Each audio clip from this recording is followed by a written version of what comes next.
128페이지 오면요. 일과 에너지가 나옵니다. 일 에너지하고 뒤에 부분에도 에너지가 조금 더 나와요. 그래서 먼저 일이랑 에너지는 무슨 관련이 있는지부터 봅시다. 왜 이거 두 개를 항상 같이 다루냐면 일이랑 에너지는 서로 상호전환이 가능한 물리량이에요. 상호전환이 가능하다는 거는 일이 에너지로 변할 수 있고 에너지도 일로 변할 수 있다는 얘기예요. 그래서 이 에너지라는 거를 우리가 정의하기를 에너지란 일을 할 수 있는 능력이라고 정의합니다. 그러면 어떤 물체가 일을 하기 위해서는 에너지를 가지고 있어야 된다는 얘기지. 에너지는 일을 할 수 있는 능력. 따라서 어떤 물체가 일을 하고 싶어. 일을 하려면 얘가 에너지를 가지고 있어야 돼. 그럼 얘가 일을 했어. 에너지는 점점 어떻게 될까? 응? 일을 하면 할수록 에너지는 줄어들게 되겠죠. 내가 일을 하는데 에너지를 소모해버린 거야. 그러면 일을 많이 하면 할수록 내가 가진 에너지는 줄어들겠죠. 그래서 이제 에너지가 없어졌어. 다 0이 되었어. 그럼 더 이상 일을 못하는 상태가 되겠죠. 이런 경우는 에너지가 일로 전환된 경우가 되겠지. 가지고 있는 에너지로 일을 한 거. 근데 또 다른 경우를 보면은 얘는 에너지가 0이었어. 일을 아무것도 할 수 없는 상태였는데 바깥에서 외부에서 얘한테 일을 해준 거야. 어떤 일? 얘를 밀어준 거야. 얘는 원래 에너지를 안 가지고 있었는데 누군가 뒤에 와서 얘를 밀어주니까 얘가 운동을 할 수 있게 되었어. 운동을 한다는 얘기는 에너지를 가지고 있는 상태라는 얘기예요. 내가 일을 해줬더니 물체가 운동을 하다가 일을 받으니까 에너지가 생긴 경우지. 그래서 이런 경우는 일이 에너지로 전환되는 거야. 괜찮아요? 그래서 일과 에너지는 상호전환이 가능한 물리량이다. 그래서 일을 해주면 에너지가 생기고 일을 내가 하면 에너지는 소모된다. 이렇게 생각해주면 됩니다. 그러면 과학에서 말하는 일이란 뭘까? 그걸 먼저 볼 건데요. 이때 말하는 일은 우리가 평상시 일상생활 할 때 말하는 일이랑 조금 달라요. 그래서 일이라는 거는 먼저 기호 W로 나타냅니다. W, 기호 W. 민성아 자지 말고요. 일은 기호 W. 그래서 일을 해주기 위해서는 우선 힘이 필요해. 힘을 들여야지 일을 할 수 있어요. 힘이 클수록 한 일의 양은 많아지게 되고요. 그 다음에 힘을 줘서 물체를 밀었네? 그럼 얘가 이동할 건데 그 이동 거리가 많을수록 일을 많이 했더라고요. 어떤 박스가 이렇게 있어. 이 박스를 내가 밀었어요. 한 10N의 힘으로 밀었더니 얘가 5m 정도 이동을 했다. 그럼 이때 일의 양은 힘 10N 곱하기 이동거리 5에서 50만큼의 일을 했다가 되는 거야. 그 다음에 일의 단위로는 기호랑 단위 다르죠? 단위로는 줄을 사용합니다. 줄. 그래서 내가 50줄만큼의 일을 했다. 이렇게 되는 거죠. 그래서 1기호 W 단위는 줄. 그렇다면 일은 힘이랑 이동거리가 있어야지만 일을 한 거라고 보는 거죠. 근데 여기 한개더 중요한 내용이 있어요. 지금 내가 힘을 오른쪽 방향으로 줬어. 그치? 힘의 방향이 오른쪽이고 물체도 오른쪽으로 이동을 했어. 힘의 방향이랑 이동 방향이 어때? 같아. 그래서 일을 하려면은 무조건 힘의 방향이랑 물체의 이동 방향이 나란한 성분이어야 돼. 만약에 여기서 힘의 방향이랑 운동 방향이 수직이다. 그러면 일을 안 한 게 되는 거야. 일을 하지 않았다라고 보는 거야. 그래서 일이 0인 경우는 세 가지가 존재할 수 있는데 첫 번째, 물체가 이동을 했어. 하지만 나는 힘을 주지 않았어. 힘이 0이렇게. 힘을 주지 않아도 물체는 운동을 할 수 있어요. 무슨 운동을 할 수 있지? 힘이 0일 때 하는 운동 뭐였죠? 자유낙하는 등 가속 운동이잖아. 힘이 있어야 되죠. 뭐야? 등 가속 말고? 그렇죠. 등속 직선 운동. 등속 직선 운동은 힘이 0일 때 하는 운동이라고 그랬잖아. 기억나? 자, 그래서 힘이 0일 때, 즉 등속 직선 운동할 때는 일을 안 했다라고 봐요. 그 다음에 얘가 너무 무거운 거야. 난 분명 힘을 주고 있지만 얘는 너무 무거워서 이동을 못했어요. 그런 경우에도 일은 안 했다라고 보는 거죠. 이동거리가 0일 때 힘이 존재하지만 이동을 안 했을 때도 일은 안 했다라고 보는 거. 그 다음에 세 번째, 방금 얘기했듯이 힘이랑 이동거리는 나란한 성분이어야 되는데, 근데 힘이랑 이동거리가 수직인 성분이에요. 이때도 일은 0이다라고 얘기해준 거예요. 이거의 예시가 뭐가 있냐면, 어떤 사람이 있는데 얘가 가방을 들고 가는 거야. 가방을 들고 앞으로 가고 있어요. 그럼 얘는 운동 방향이 오른쪽이 되겠지? 근데 얘는 가방을 들고 있단 말이야. 가방은 오른쪽으로 운동을 하는데 이 사람은 가방을 들기 위해서 힘을 어디로 줘야 돼? 왼쪽으로 힘을 줘? 가방을 들 때 위로 힘을 준단 말이야. 힘의 방향은 위쪽이 되고 가방의 이동 방향은 오른쪽이 되는 거야. 그러면 얘 수직이겠네? 그래서 얘는 일을 하지 않았다라고. 괜찮아? 이렇게. 그래서 항상 나란할 때 일을 했다라고 보는 거예요. 그러면 이번에는 힘이 비스듬하게 작용하게 된다. 자, 여기서 힘이 여기로 작용했어. 그러면 그냥 일할 때 F 곱하기 S 해주면 돼. 그 다음에 힘이 여기로 작용했어. 그러면 이때 일은 0이야. 여기까지 괜찮아. 그죠? 나란하거나 수직은 괜찮아. 근데 만약에 비스듬하면 힘이 이렇게 주어진 거예요. 비스듬할 때는 어떻게 일을 구할까? 그럼 비스듬하다. 그러면은 이때 힘을 분해해주면 돼. 우리가 힘을 합성하는 거는 너무 많이 해서 잘해요. 자, 힘을 합성하고 싶다. 위쪽으로 F1의 힘이 작용하고 오른쪽으로 F2의 힘이 작용해. 이 두 개 힘 합성하면 힘 어떻게 구해? F1 더하기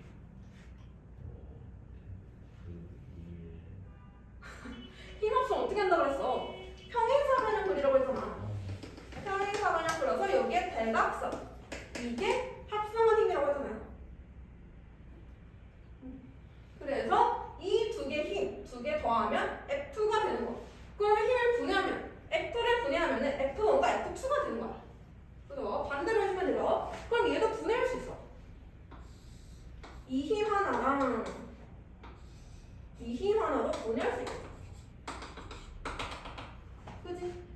그러면 분해하니까 F1은 이동 방향에 나란한 성분이 되고 F2는 이동 방향에 수직인 성분이 되네. 그래서 그럼 F2는 어차피 일 안 하니까 신경 안 써줘도 된다라는 얘기예요. 그러면 우리는 일을 구할 때 누구? F1을 가져와서 구하면 된다는 거야.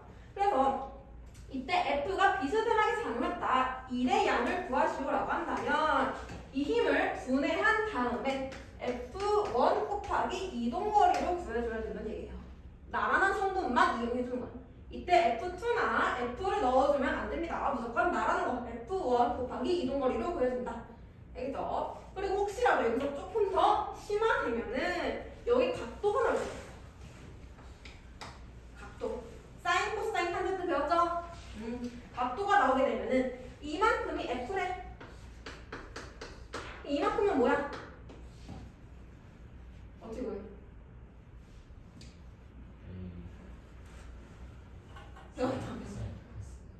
그렇죠. 이만큼은 F 코사인 세트가 되겠지. 이해되고 있어? 이거분의 이거가 코사인 세트잖아. 그지? 그래서 F 곱하기 F 코사인 세트 하면은 나오잖아. 지금 이해되고 있는 거 맞아요? 그래서 만약에 각도가 나오면, 근데 그런 문제 잘 안 나와. 만약에 각도가 나오면 F1은 F 코사인 세타다라고 해서 구해주면 됩니다. 혹시나 그런 문제 나올까봐 얘기를 해주는 거고요. 그래서 우리가 지금 1 구하는 거, 1이 0인 거 세 가지 경우를 다 봤어요. 그래서 지금 두 번째 1의 양을 보니까 1은 힘 곱하기 이동 거리로 구할 수가 있다. 이때 힘의 단위 뉴턴, 이동 거리의 단위 미터로 되어 있죠. 그래서 1의 단위는 줄을 사용하게 된다. 그러면 줄이랑 똑같은 거는 힘 곱하기 이동 정도 알겠죠? 뉴턴 곱하기 미터가 되겠죠. 이게 1줄이다라고 되겠죠. 그래서 거기에 중력에 대한 1과 중력이 한이 있다. 조금 달라요.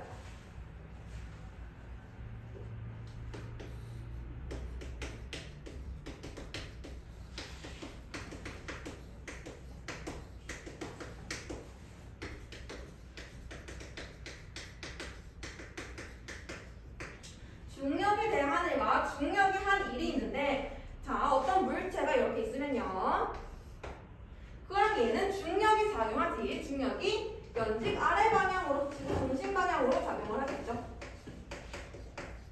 그죠? 그러면 내가 얘를 잡았다가 가만히 놨어. 얘한테 무슨 힘이 작용한다고? 중력. 중력이라는 힘이 작용한다고. 그럼 얘가 떨어지는 이유는 이 중력이라는 힘이 물체에 일을 하기 때문이지.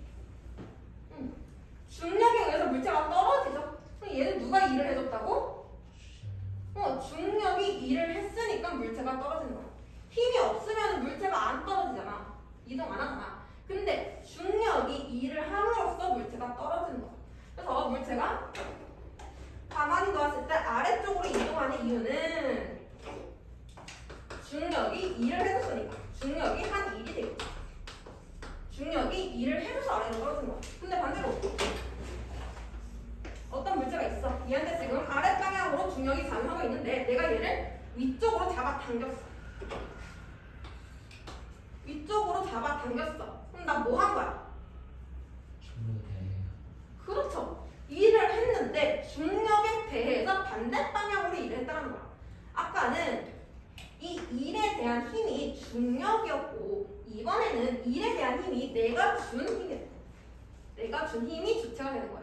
그래서 내가 중력에 대해서 일을 해서 물체를 잡아 올렸다. 얘는 중력에 대해서 한 1. 근데 중력이 작용해서 물체가 아래로 떨어졌다. 그러면은 중력이 한 1. 두 개 조금 달라요. 뉘앙스가. 그래서 그거에 대해서 설명하고 있습니다. 중력에 대한 일은 물체의 중력과 같은 크기의 힘을 중력과 반대 방향으로 작용하면 물체는 일정한 속력으로 이동한다. 이때 일정한 속력으로 이동한다. 무슨 운동이야? 등속 직선 운동이야. 등속 직선 운동은 힘이 어떨 때? 힘이 0일 때. 그래서 지금 중력과 같은 크기의 힘이라고 되어 있어. 이 힘이랑 중력이랑 내가 준 힘이 같은 거야. 그럼 얘 알짜이 몇이야? 0. 반대 방향으로 똑같은 크기의 힘 작용하니까 알짜이 0. 그래서 얘 등속 직선 운동한다. 그 얘기하고 있는 거야. 네? 응? 빨리 갔다 오세요. 오늘 왜 이렇게 정신이 없어, 민정아?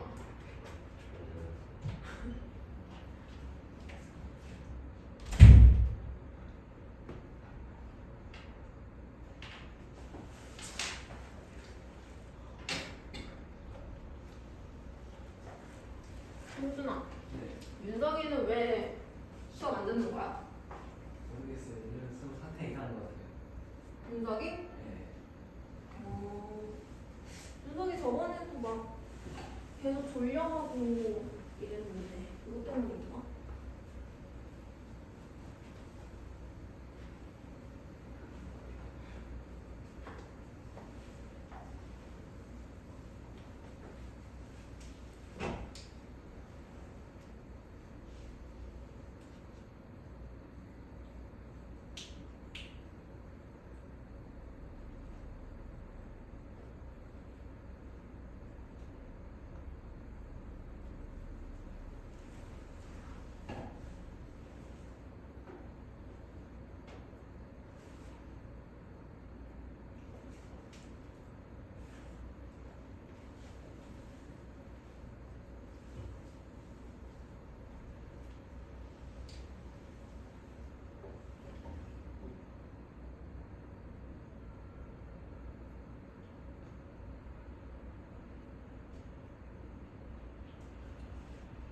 윤석이 이번에 또 내신 수업 들어?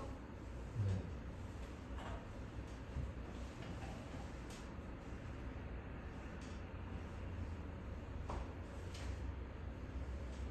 윤석이가 빨리 와야 할 텐데.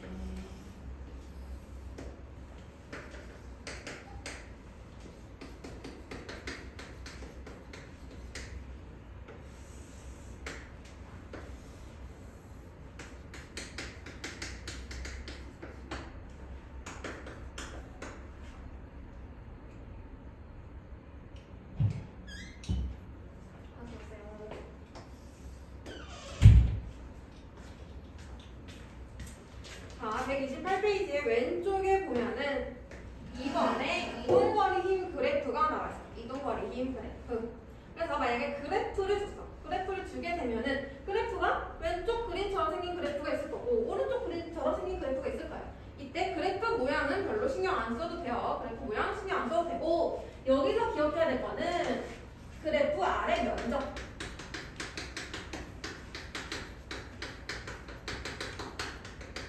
그럼 면적 어떻게 구해?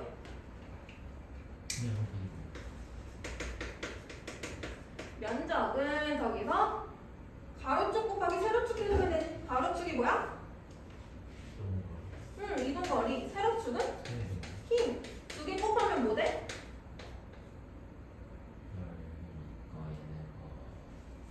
힘 곱하기 이동거리. 1. 왜 글자 써놓으니까 몰라.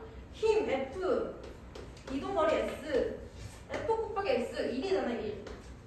그래서 만약에 힘 이동거리 그래프 나왔다. 그러면 그래프 모양과 상관없이 아래쪽의 면적.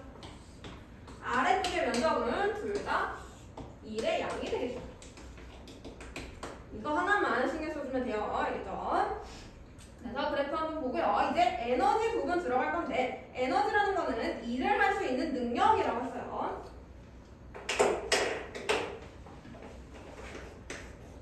그래서 에너지와 일은 서로 상호전환이 가능한 물리량이다 라고 했고요. 에너지는 기호 2로 쓰고 단위는 1이랑 똑같아. 1의 단위 뭐였지? J라고 읽으면 안 되고 줄이라고 읽어요. 줄. J라고 쓰면은 기호가 돼버립니다. 그래서 에너지의 단위도 1의 단위랑 똑같아요. 줄을 사용하게 되고요. 이때 에너지는 일을 할 수 있는 능력을 얘기한다. 그래서 일과 에너지의 관계 아까 했던 얘기입니다. 외부에서 물체에 일을 해주면 물체 에너지 증가하고 물체가 일을 하면 물체 에너지는 감소한다. 아까 했던 얘기 그대로 하고 있고요. 에너지에는 여러 가지 종류가 존재해요. 그래서 우리가 오늘 본 에너지, 위치 에너지, 운동 에너지, 역학적 에너지, 전기 에너지. 우리는 오늘 네 가지의 에너지를 먼저 볼 거고 먼저 위치 에너지와 운동 에너지 이 두 개에 대해서 볼 겁니다. 자, 위치 에너지란 뭐냐? 위치 에너지는 어떤 물체가 높이를 가지고 있을 때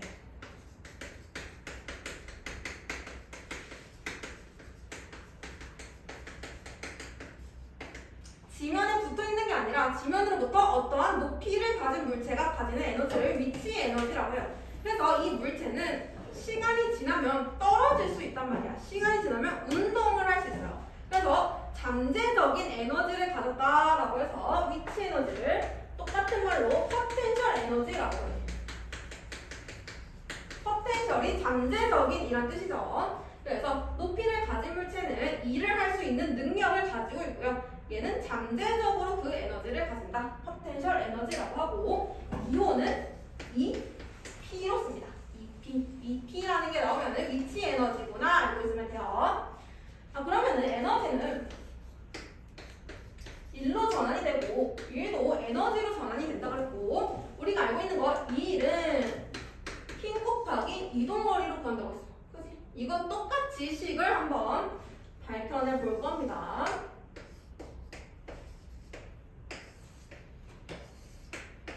자, 질량이 m인 물체가 자유낙하 운동을 할 거야. 그죠? 그러면 이 물체에 지금 무슨 힘이 존재하지? 중력. 중력이 존재. 그러면은 여기서 일이 에너지가 되는 거야? 에너지가 일이 되는 거야?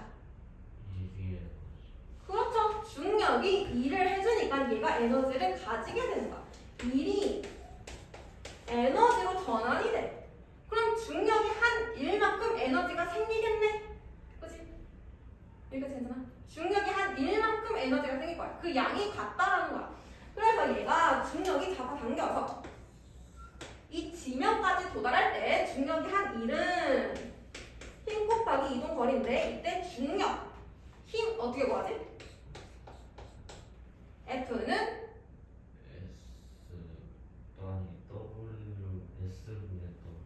S분의 W도 구할 수 있지만 우리가 질량이랑 가속도로 힘을 구하는 것도 했었어. 저번 시간에.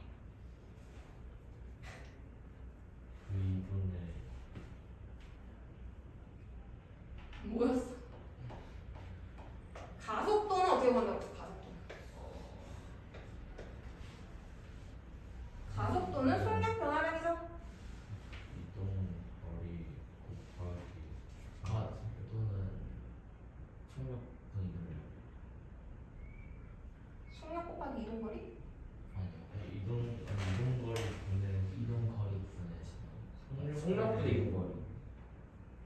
속력분의 이동거리를 하면 시간이잖아.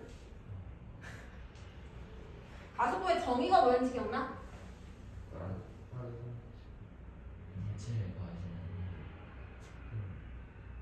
가속도 얼마나 속력이 변하냐. 속력이 변하는 정도를 가속도라고 했잖아. 그치? 그래서 가속도라는 거는 단위 시간 동안 속력 변화량으로 구할 수 있다고 그랬죠. 1초의 속력이 얼마큼 변화하냐. 근데 이 식 말고도 가속도를 구할 수 있는 식이 한 개 더 있다고 그랬어. 자, 내가 속력을 변화시킬 거야. 물체가 가벼워야지 잘 변화돼? 무거워야지 잘 변화돼? 가벼워야 물체의 속력 변화가 많이 된다는 거야. 질량이 작을수록 속력 변화 가속도가 크다라는 얘기야. 그래서 가속도는 질량의 반비례 관계에 있어. 그 다음에 어떤 물체 질량이 똑같은 물체가 두 개 있어. 힘이 커야지 속력이 많이 변해. 힘이 작아야지 속력이 많이 변해. 힘이 커야 속력이 많이 변하겠죠? 힘이 클수록 속력 변화가 많을 거야. 가속도는 힘에 비례한다고 했어. 그래서 가속도라는 거는 m분의 f로도 구할 수 있다고 했죠. 왜 초기화가 되어서 나왔어? 가속도 A는 m분의 f로 구할 수 있어. 그래서 여기서 이제 나오는 식이 F는 MA 엄청 유명한 식 있잖아. F는 MA 이 식이 나온 거야. 그지? 그러면 이때 M 뭐야? 질량. A는 가속도. 그럼 중력을 구하고 싶어. 이 힘이 중력이야. 그럼 질량 그대로 두면 되고 중력에 대한 가속도, 중력 가속도잖아. 그지? 중력 가속도는 우리가 G라고 쓴다고 했죠. mg. 그래서 이때 중력의 크기는 mg가 될 거야. 그죠? 그럼 힘에 mg를 넣어. 그 다음에 이 물체가 이 지점에서 떨어져서 이 지점까지 왔어. 이동 거리 얼마야? h. 이렇게. 그래서 이때 중력이 한 일은 mgh만큼 일을 한 거야. 질량 곱하기 중력 가속도 곱하기 높이만큼 일을 한 거야. 근데 일이 5랑 같다고 일을 해준 만큼 에너지가 생겼다고 그랬지? 그럼 얘가 가진 에너지가 mg, h만큼 에너지를 가지게 되는 거다. 이해돼? 여기까지 따라왔어? 중력이 한 1만큼 에너지를 가지게 된 거야. 그래서 이 높이에 있는 물체가 가진 위치 에너지는 어떻게 구한다고? mgH로 구한다. 그래서 위치 에너지를 구하는 식 mgH로 구할 수 있습니다. 됐어요? 그래서 위치 에너지는 EP는 질량 곱하기 중력 가속도 곱하기 높이로 구할 수 있다 라고 알고 있으면 됩니다. 자, 운동 에너지까지 하고 시작. 운동 에너지. 자, 그 다음에 운동 에너지라는 거는 운동 에너지는 속력을 가진 물체가 가지는 에너지를 운동 에너지라고 해요. 속력 0이야. 운동 에너지 가져 안 가져? 안 가져. 속력이 있어야지 운동 에너지를 가지고 있는 거예요. 따라서 운동 에너지는 속력이랑 관련이 있게 되고요. 얘는 기호 2K로 나타냅니다. 2K 운동 에너지. 그래서 운동 에너지는 어떻게 구하냐면 암기할 수밖에 없어요. 운동 에너지는 2분의 1에 질량 곱하기 속력 제곱.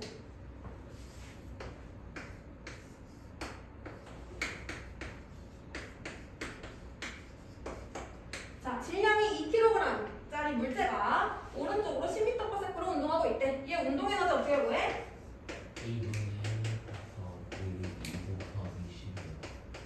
10에 제곱 해주면 100이 나오겠죠. 이렇게 구해준다고. 운동 에너지는 2분의 1 mv 제곱, 2분의 1 mv 제곱. 그러면은 얘는 속력을 곱하는 게 아니라 속력의 제곱을 곱하는 거야. 그죠? 그럼 속력이 2배가 됐어. 그럼 2K는 몇 배가 돼?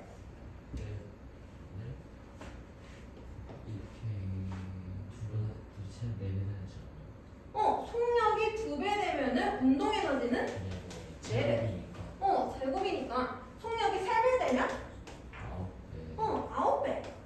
즉 운동 에너지라는 거는 속력에 비례하는 게 아니라 속력 제곱에 비례한다. 속력 제곱에 비례한다. 정비례야겠죠? 그래서 이것만 조금 주의해주세요. 문제 아주 자주 나오는 복입니다. 운동 에너지는 속력에 비례하는 게 아니라 속력 제곱에 비례한다. 그 다음에 당연히 질량에 비례하겠죠.